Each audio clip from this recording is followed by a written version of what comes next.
جزیرہ عرب کو دیکھنے والے جانتے ہیں کہ اس علاقے کا 70% سے زیادہ حصہ بے آباد اور بنجر صحراؤں پہ مشتمل ہے۔ آخر زمان سے کچھ پہلے اس علاقے میں اچانک ایک بڑی تبدیلی آئے گی، چراگاہوں اور نہروں کا ظہور اچانک شروع ہو جائے گا۔ حضرت ابو ہریرہ رضی اللہ تعالیٰ عنہ سے روایت ہے کہ رسول اللہ صلی اللہ علیہ وسلم نے فرمایا کہ قیامت اس وقت تک قائم نہ ہوگی جب تک سرزمین عرب نہروں اور چراگاہوں میں تبدیل نہ ہو جائے۔ حضرت معاذ بن جبل رضی اللہ تعالیٰ عنہ بیان فرماتے ہیں کہ ہم لوگ غزوہ تبوک کے لیے رسول اللہ صلی اللہ علیہ وسلم کے ہمراہ جہاد پہ جا رہے تھے، تبوک کی طرف۔ آپ صلی اللہ علیہ وسلم نے مغرب و عشاء کی نمازیں اکٹھی ادا کی اور پھر صحابہ کرام سے کہا کہ تم لوگ کل انشاءاللہ تبوک کے چشمے پر پہنچو گے، تم سورج کے بلند ہو جانے کے بعد ہی وہاں پہنچو گے، تم میں سے جو بھی وہاں پہنچ جائے اسے چاہیے کہ وہ اس چشمے کے پانی کو میری آمد تک استعمال نہ کرے۔ حضرت معاذ رضی اللہ تعالیٰ عنہ فرماتے ہیں کہ جب ہم لوگ وہاں پہنچے تو دیکھا کہ 2 شخص پہلے ہی وہاں بیٹھے ہوئے تھے چشمے کے پاس،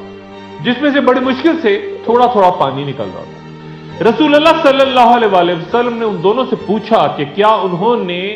اس چشمے سے پانی پیا ہے؟ تو انہوں نے جواب دیا کہ ہاں۔ آپ صلی اللہ علیہ وسلم نے دونوں پہ شدید ناراضگی کا اظہار کیا اور پھر صحابہ کرام نے چشمے کا پانی اپنے ہاتھوں سے تھوڑا تھوڑا کر کے جمع کیا تاکہ کچھ مقدار میں پانی اکٹھا ہو گیا۔ رسول اللہ صلی اللہ علیہ وسلم نے جیسے ہی وہ پانی دوبارہ چشمے میں ڈالا تو وہ تقریباً سوکھا ہوا چشمہ پوری قوت سے پھر ابل پڑا اور نہایت تیزی سے بہنے لگا۔ لشکر کے لوگوں نے خوب سیر ہو کے پانی پیا اور اس مرحلے پہ رسول اللہ صلی اللہ علیہ وسلم نے فرمایا کہ معاذ، اگر تمہاری عمر نے وفا کی تو تم دیکھو گے کہ یہ سارا علاقہ باغات اور آبادی سے معمور ہو جائے گا۔ بعض اہل نظر کا کہنا ہے کہ ہوا کا ایک مضبوط دباؤ آہستہ آہستہ پیش قدمی کر رہا ہے جزیرہ عرب کی جانب، جو اپنے ساتھ برف اور بارشوں کو سمیٹے ہوئے۔ وہ سائنسدان جو کلائمیٹ چینجز پہ عبور رکھتے ہیں، نظر رکھتے ہیں، وہ بھی اس علاقے کے موسموں میں ان بڑی تبدیلیوں کی نشاندہی کر رہے ہیں جس کے بعد اس علاقے کے صحراؤں میں بڑی تبدیلیاں سامنے آئیں۔ اور ویسے بھی آج جا کے مختلف ممالک کے صحراؤں پہ ذرا نظر تو ڈالیں، وہاں مصنوعی درخت، پودے، کھیت کھلیان دیکھیں جن پہ ہر سال خصوصی کھاد، مصنوعی درجہ حرارت اور خاص پانی کے لیے اربوں ڈالر خرچ ہو رہے ہیں۔ اور پھر رسول اللہ صلی اللہ علیہ وسلم کے وہ الفاظ یاد کیجئے کہ اے معاذ، اگر تمہاری عمر نے وفا کی تو تم دیکھو گے کہ یہ علاقہ باغات سے معمور ہے۔